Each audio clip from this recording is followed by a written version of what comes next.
On your Friday episode of Locked on Raptors, we take a look at the offseason to come and try to plot out the ideal course for the Toronto Raptors over the next few months. What should their opening day depth chart look like? Who are the ideal mid-level exception targets? Are there big men out there who might be a fit? And should the Raptors prioritize shooting and ball handling or dudes who are large? We'll get into all that on today's show. Thanks so much for being here.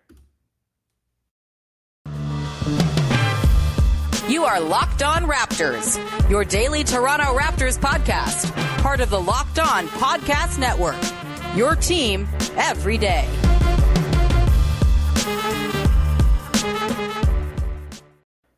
Hey, what's going on? Welcome to episode number 1182 of Locked On Raptors for Friday, May the 20th. I'm your host, Sean Woodley of RaptorsHQ.com. You can find me on Twitter as always, at WoodleySean. You can find the show at Locked On Raptors, and you can follow, subscribe to, rate, review the podcast on all your favorite podcast apps. It's much appreciated when you go over there and support the show in audio form. And you can go to YouTube. We are like 10 subscribers away from 2,000. I might buy something nice for whoever the 2,000th sub is. I don't even know if I can look at that. We'll see, but very, very exciting. And thank you to everybody who has subscribed. And let's keep on pushing that number north of 2K, shall we? Thank you in advance. All right, on today's show, it's just me going solo. Louis Zatzman was supposed to be on today's show, or of course the editor, managing editor of Raptors Republic, but he had dog things he had to take care of, which, hey, that's fine. Louis is a lovely man. He's going to be back on next week. We have a very fun episode concept planned for Louis next week when it comes to mid-level exception targets, baby, which is really kind of the thing we're going to be talking about all summer long, it seems, with the Raptors, because there's not a ton in the way of flexibility, and that will be a prevailing theme on today's show as well, as I'm going to attempt to plot out the ideal Toronto Raptors offseason, the offseason that I think they should be striving for. Obviously, the odds they pull it off are slim because free agents don't just happen to walk to the team that I want them to walk to. But hey, we can lay out our dreams and hopes. Why not? It's Friday. Let's get ambitious. Let's get hopeful. Also, it's not that ambitious, really. We're talking about mid-level exception guys and biannual exception guys and stuff like that. So we will get into that very, very shortly. First, though, I should tell you that today's show is brought to you by our friends over at betonline.net. BetOnline has you covered with this season with more props and odds and lines than ever before. BetOnline is where the game starts. Go check them out. All right, so as promised, we're going to sort of lay out the course for the Raptors and what an ideal offseason might look like for them. I'll begin just kind of giving the lay of the land, what the Raptors have to work with, what's their salary situation and all that. And then we'll also dig into what the Raptors should be prioritizing going into the offseason. I think there's kind of two camps right now when it comes to, you know, the biggest tool the Raptors have at their disposal is that mid-level exception of about $10.3 million for next season. That is really what they're going to be able to make the biggest addition to the team, barring some sort of trade. And I think it's really fascinating. Do you prioritize getting a big man because the Raptors obviously don't have an obvious big man on the team? Do you prioritize shooting and ball handling? We'll get into that and sort of examine some of the options for both sides. And then I have a little mock depth chart made up that I'm going to share in the final segment. You can feel free to yell at me in the comments if you don't agree with it or whatever, but we'll get to that to close out the show. But first, let's just kind of give the lay of the land, sort of give you the rundown of what the Raptors have to work with right now. As it stands at the moment, the Raptors have 11 guys signed for 2022-23. Of course, 15 men on the roster. You get two-way deals as well. And they have $115.8 million committed to said 11 guys. All of these numbers, by the way, are courtesy our pal from Raptors HQ, Daniel Hackett, who I would not survive the summer without because he is a cap genius, and I decidedly am not. I like to stop and not try to know things I don't know, so I lean on Daniel Hackett for cap minutia quite a bit. So you're looking at $115.8 million committed to 11 guys. The luxury tax is projected to come in at $148.2 million. The Raptors will not be exceeding the tax next season. I can almost guarantee it because you don't exceed the tax unless you are a team that is in the running for championships, which I don't think they will be quite next season. Maybe the year after that we can start talking, but I don't think they're going to be at the point in your competitive window where you want to start paying the tax because it's not just, it's fake money, whatever. It's doesn't matter. It's a rich guy's money. That's true. Spend all the rich guy money you want, but it does come with some limitations when it comes to team building. If you're in the tax, you get a lower mid-level exception. You have repeater penalties and things like that come into play if you are in the tax 2 out of 3 years. And so you want to try to save those bullets for when you actually have a chance to win a title, and it's worth paying the tax because there are some punitive measures that come with it. So they're not going to pay the tax next season. That's fine. That leaves about $32.4 million left over. 10.3 million of that is earmarked for the mid-level exception, which I assume the Raptors are going to use in some way, shape, or form because that's their biggest tool they have right now. And with the way the free agent market looks, to me, there's not a ton of teams out there with cap space. I think you might be able to get a pretty good player with that mid-level exception. We've also seen the Raptors in the past kind of split it up into chunks, which you can do. Maybe they give 7 million or 8 million of it to one guy and 2 million to another guy.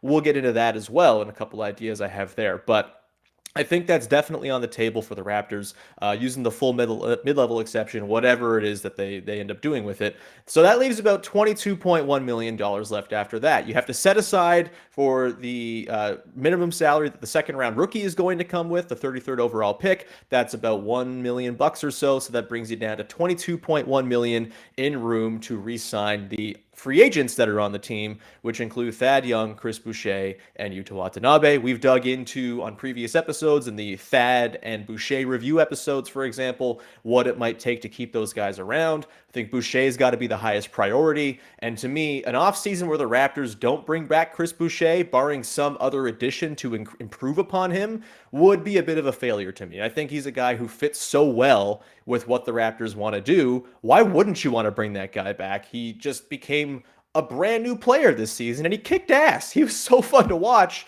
and actually contributed to winning this season. So I think they're going to have to earmark a big chunk of that $21.1 million to keep around a guy like Chris Boucher. You know, Thad Young, I think, is going to come in a little bit less, of course. He had a pretty healthy salary on his last deal. I don't think it's going to be replicated. The $14.2 million he made last season feels like he's going to be in a lower tier of salary. But I think between Thad and Chris Boucher, there's a world in which you can bring both of those guys back within that $21.1 million, whether it's on long-term deals, maybe it's a bigger balloon payment for Boucher for next season, like 1 year, 15 mil or something like that, with a team option for the following season. I could totally see that being on the table. Either way, priority one for me is A, bringing back Chris Boucher, and priority, 2B, I guess, is bringing back, or 1B is bringing back Thad Young, because I think he fits really nicely, and it would be nice to have Thad Young on this team going forward. They could save a little bit more money if they waive someone like Delano Banton or Armani Brooks. Armani Brooks, I know people kind of latched on to him near the end of the season. I don't envision him being on the team next season for a couple reasons. One, Svi Mykhailiuk is on the roster. He has a player option for next season for a couple $1 million. I would assume he's going to pick that up based on the fact that he didn't play very well this season. I don't know if there's another team giving Svi Mykhailiuk an NBA contract based on what he just did this season. So if I'm making the business decision and I'm Svi Mykhailiuk's agent, I'm picking up that option, getting a couple more $1 million for sure, and then maybe seeing if he can recoup his value a little bit going into free agency the following year to see if he can prolong his career.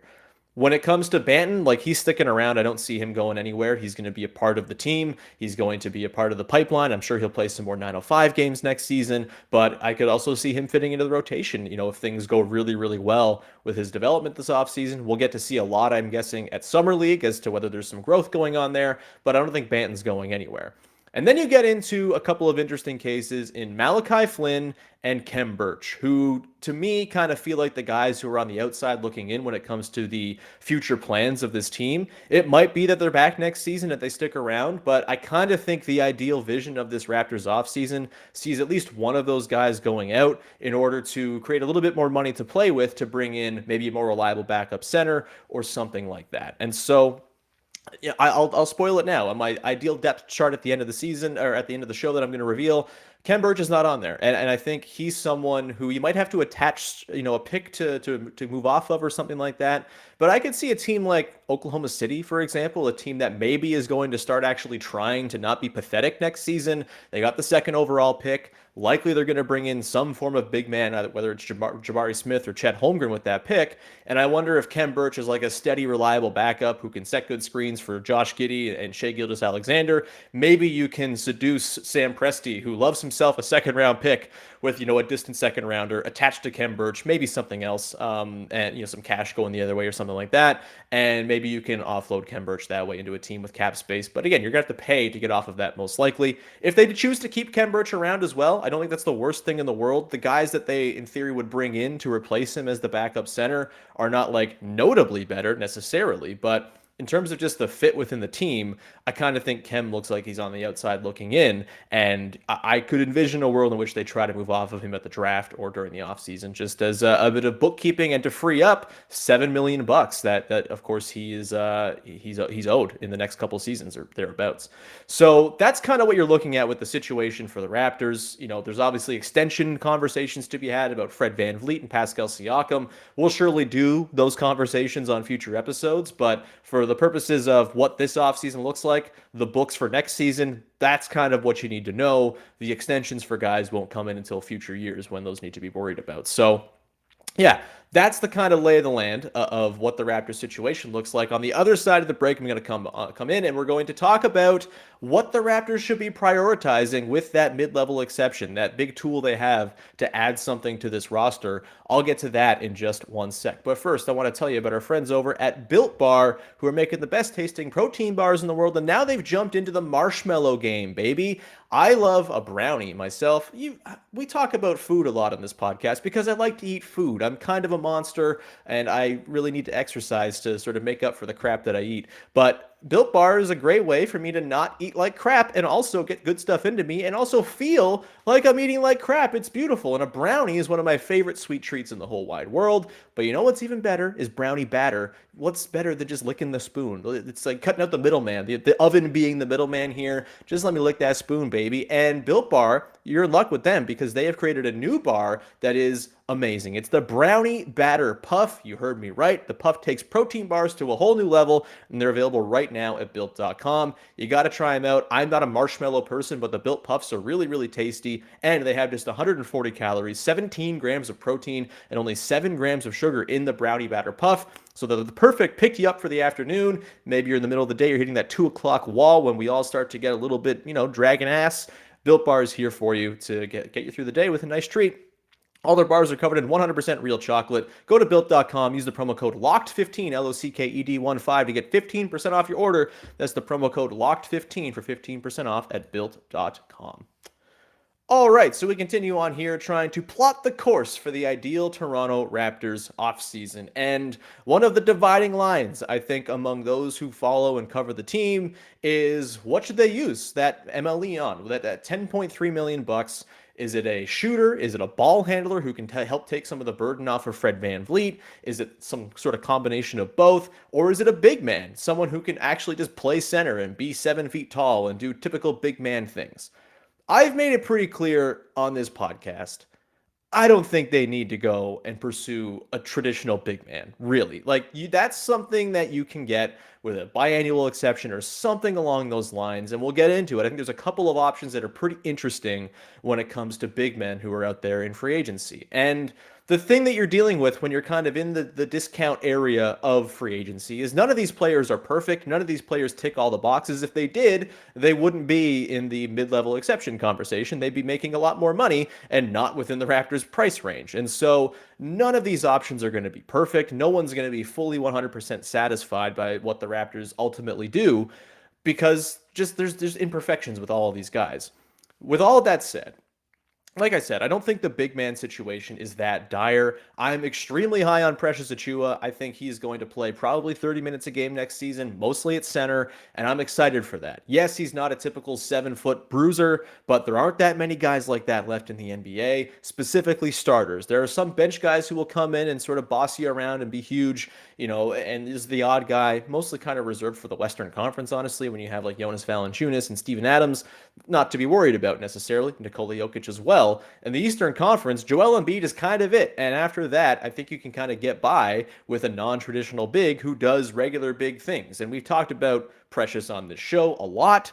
I'm very keen on him. We had Samson Folk on last week to talk about his upside as a potential center for this team.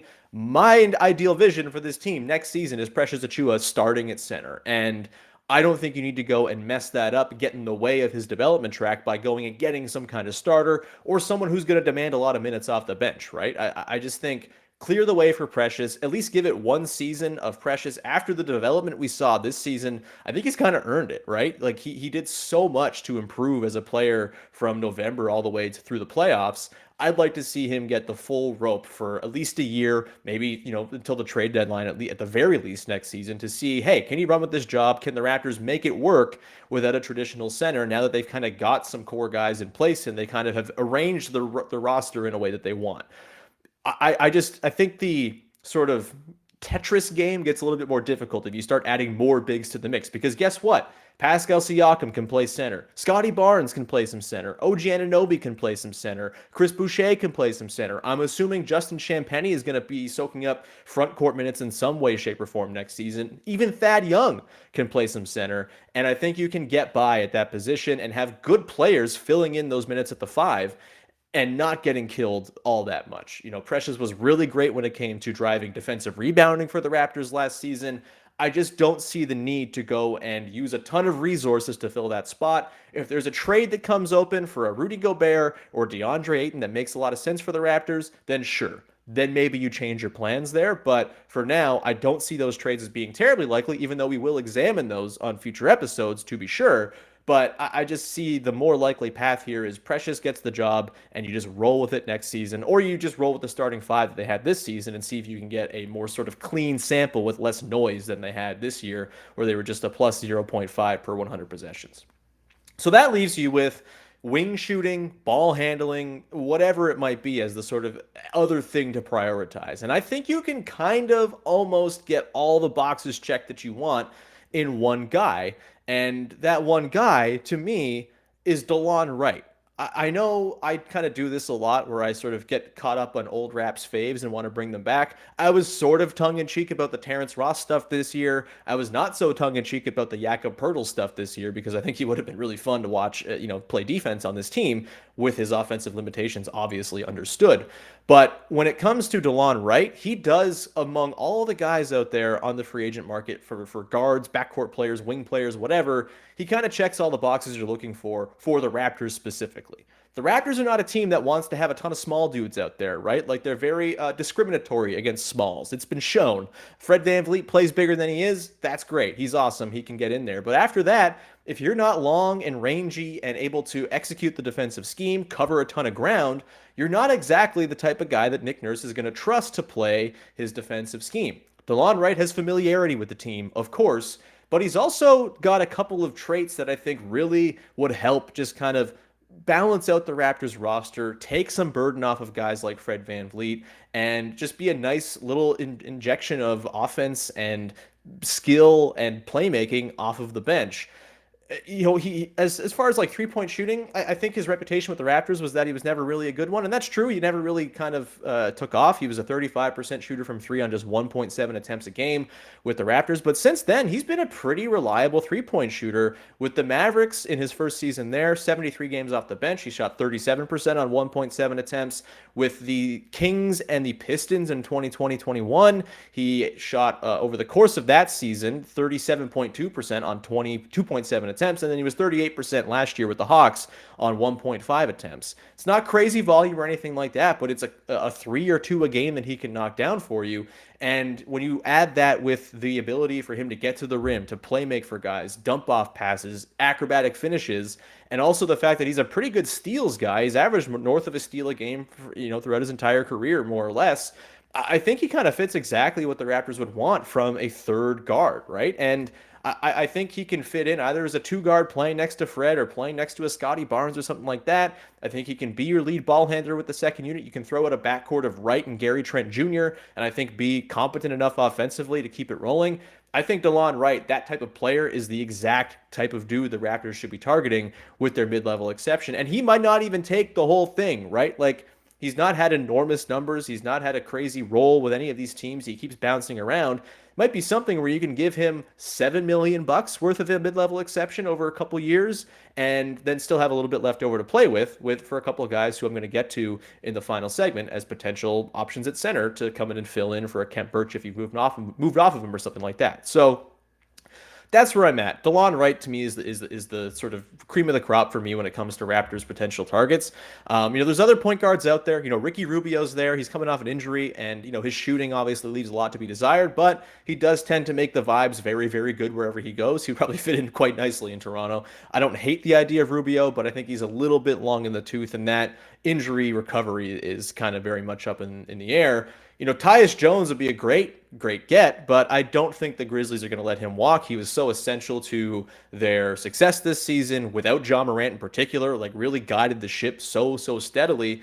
And then you also get the sort of, fact that Ja Morant has proven that he's a guy who's going to get hurt sometimes because he plays like a maniac, and that's kind of part of the Ja Morant experience. You don't want to not have a guy like Tyus Jones in place if you're Memphis, so they're going to pay him. I think he's going to come way outside of the Raptors' price range. And then after that, it kind of falls off pretty precipitously when it comes to guys who might be good options. Jalen Brunson is going to be way too expensive. You're not going to go bring back Goran Dragic, I can tell you that.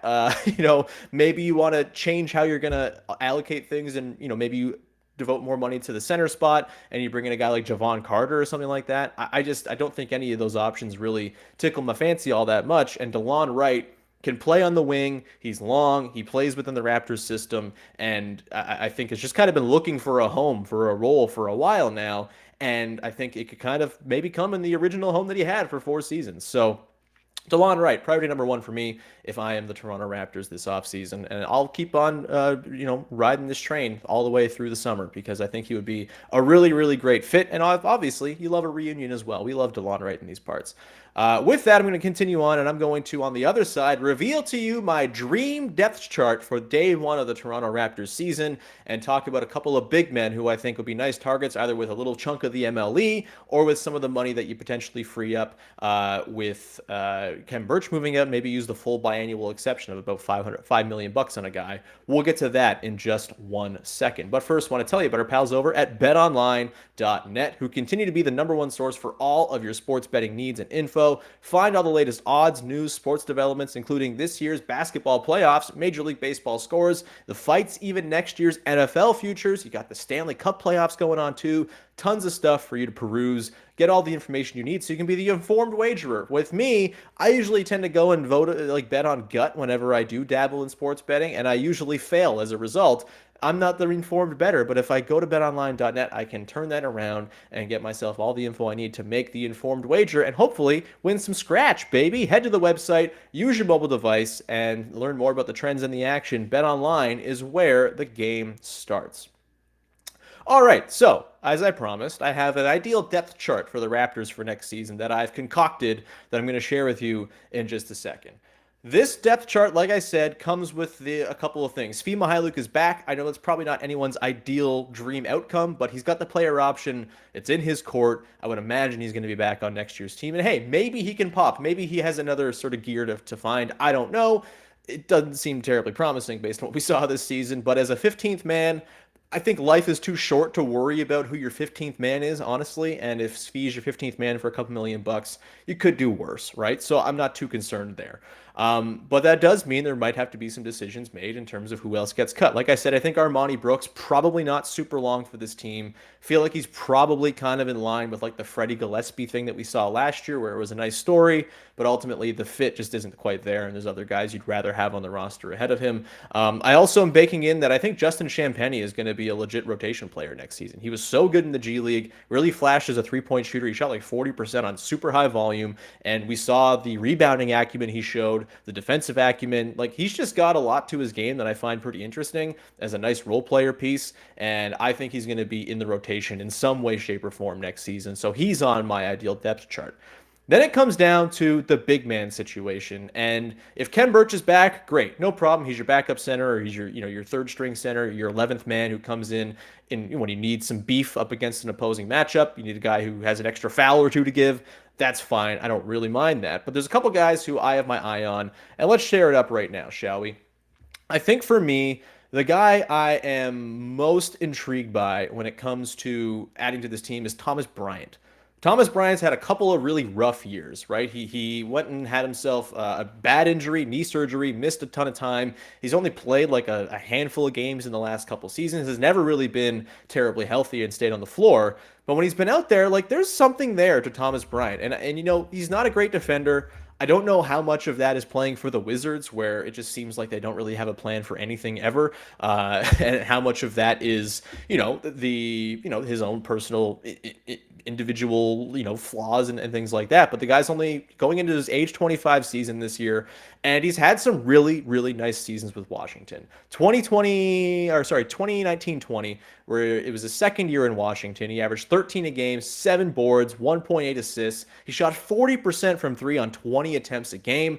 And then the year before that, his first year in Washington, he led the NBA in 2-point percentage at 68.5%. He's a lob threat. Obviously, we don't know what the burst is going to look like. He's had the injuries, and it's kind of hampered him and limited his athleticism the last couple seasons here. But he has the track record of finishing around the basket, which is another thing the Raptors badly, badly need. You combine those two things, that's a really nice backup center who can close for you if you need an offensive heavy lineup. You would think that maybe surrounded by better defenders than the Wizards offer up, which that's not hard to do. But if you surround him with Pascal, Scotty Barnes, etc., I think to me, Thomas Bryant makes a lot of sense, whether it's with a chunk of the MLE or with, like, if you get rid of Khem Birch and move off of him, that sounds so ghoulish. If you move off of Khem Birch, send him to somewhere else where he can play, and you have, the full biannual exception to work with underneath that luxury tax line, I kind of wonder if maybe that's the move there. And maybe it's just a one-year deal for Bryant, right? Like, he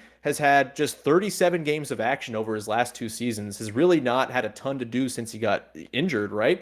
And I kind of think maybe there's a way here where you bring him in for 1 year, he recoups his value, then he goes off and signs somewhere else. Kind of like a Bismack Biyombo situation, maybe. I think he probably has had a little bit more of a track record of success so far than Bismack did when the Raptors first signed him. But I think as a 1-year stopgap, Thomas Bryant would be a pretty interesting call. I also believe he's good pals with OG Anunoby, which is fun. He was also very sweet and nice when he was on Selling Sunset, the sweetest and nicest person to go onto that show where everyone else is very mean. Anyway, that's my reality TV watching for you. Thomas Bryant, yeah, I think he's kind of my top target at this point when it comes to bigs. The other guy I have on there, as you'll see, is JaVale McGee, because JaVale McGee is extremely fun and cool. He's been on good teams for basically the last half decade and been very successful. The whole Shaqtin' a Fool thing is very much behind him. He's just a good, reliable big man who's going to make some mistakes here and there, but he's going to be gregarious. He's going to be a lovely personality to have around. Great for the vibes. I think Thomas Bryant or JaVale McGee as that backup center is kind of my first choice as it stands right now. And all this is very much subject to change. You'll also see on this depth chart I've laid out. If you're not watching the video, I'll detail it for you right now. I'll also share the image in I'll share the image somewhere, whether on Twitter or something like that. But either way, to detail the depth chart for those of you who are not watching on video. Point guard, I got Scotty Barnes as the starting point guard, mostly because it's fun to stick him there and positions are fake on this team, and I think that's hilarious. And it also moves Fred VanVleet to the shooting guard spot, where he can be off ball. Again, it's all just sort of on paper positions. The Raptors don't really seem to adhere to it very much, but Scotty Barnes is your starting point guard. I think that's just a ton of fun, so there we go. Yeah, Fred VanVleet, your starting shooting guard. OG Anunoby, your starting small forward. Pascal Siakam, a power forward. And then Precious Achiuwa is your starting center. Off the bench, you got DeLon Wright, Gary Trent Jr., Thad Young, Chris Boucher, either Thomas Bryant or JaVale McGee, and then the sort of third tier of players on each side. You got, Malachi, Flynn, and Delano Banton battling for the backup or the third string point guard role. Surely some two guard minutes as well. Svi Mihailuk is in there as the third shooting guard. I've just penciled in the second rounder as a small forward just because it's where there was space on the depth chart here. But we have no idea who they're going to take with the second rounder. I know everyone's getting very excited about the Canadian Leonard Miller right now. He's just destroying at the draft combine. Feels like he's maybe jumping out of the second round and somewhere into the middle of the first with what he's doing. So wouldn't get too excited about that one, but I'm assuming there will be some kind of 6'8" dude drafted, so I'll just slot him in as a small forward. I got Justin Champagnie as your sort of third string power forward. Flip-flop him with Thad all you want. Small forward, power forward. Again, positions don't matter on this team. Open your mind. It doesn't count. There's no positions here. And then, no third string center, because I kind of just think everybody is going to do center by committee when it comes to the rest of the minutes that need soaking up behind Precious and either Thomas Bryant or JaVale McGee in this hypothetical Raptors depth chart. Again, this is very much subject to change. Totally could be, off base, and maybe again, disagree with me if you want in the comments. That's fine. I don't care if I'm wrong. It's all part of the game. But either way, that's kind of my dream right now. You got Barnes, Fred, OG, Siakam as your starters, DeLon, Trent, Thad, Boucher, Thomas Bryant, or JaVale McGee as your kind of counted on second unit guys, and everybody else filling in the margins in between. You got your two-way guys. Maybe they bring David Johnson back on another two-way, get him a little bit more run. He had some injury stuff this season. And then I'm sure there'll be some sort of undrafted free agent brought in to be another two-way guy for the Raptors as well. That's a fascinating one, honestly. What type of player do they target with that UDFA spot? Is it somewhere where they go for another, long rangey wing type who can be a power forward or a small forward or a center or whatever, like Champagnie? Do they try for like a traditional big man or something? They haven't had a ton of success with that player archetype, so we'll see. But I would assume your two-way spots will be either David Johnson and an undrafted free agent guy, or two undrafted free agent guys, or maybe they buy into another second-round pick. Who's to say? Either way, that's kind of my dream outlook right now for next season, and I think you go into that with that roster and you're looking pretty good. You've addressed some of the shooting. Thomas Bryant, of course, has a long track record, not a terribly long track record, but a track record of shooting threes. You got DeLon Wright, who's been pretty average, all told. And then I think there's going to be some internal growth when it comes to shooting as well, which is why I'm not so worried about, throwing all of your eggs at like just a guy who's a pure shooter, because I think Precious is going to be hopefully a pretty reliable guy after his strides this season. I think Siakam will probably see a little bit of an uptick as well if he's working off ball a little bit more, work into the corners where he's pretty good. I think we'll probably see a bit of a bounce back from Chris Boucher, who was really, really bad this season after being really, really good before. If he's just fine this season, then there you go. That's some shooting for you as well. It's probably not going to be like loaded with shooting. This is not going to be the Golden State Warriors necessarily, but I do think there's enough shooting to get by here with this ideal depth chart that I am pretty comfortable if that's how the Raptors choose to go into next season. With that, it's kind of all I got for today's show. Thank you so much for tuning in. We got a really fun week of shows planned next week. So Tuesday, we're doing a trivia episode with Freddie Rivas and Catherine Niker. You might know them from other podcasts. Freddie has the Confederacy of Dunks podcast. I was on that one just yesterday or 2 days ago, whatever it was. And Catherine Niker hosts Buckets and Tea. They're going to come on. We're going to do a trivia on the Raptors 2021-22 season. That's going to be a ton of fun. Sort of a final exam, if you will, for the season.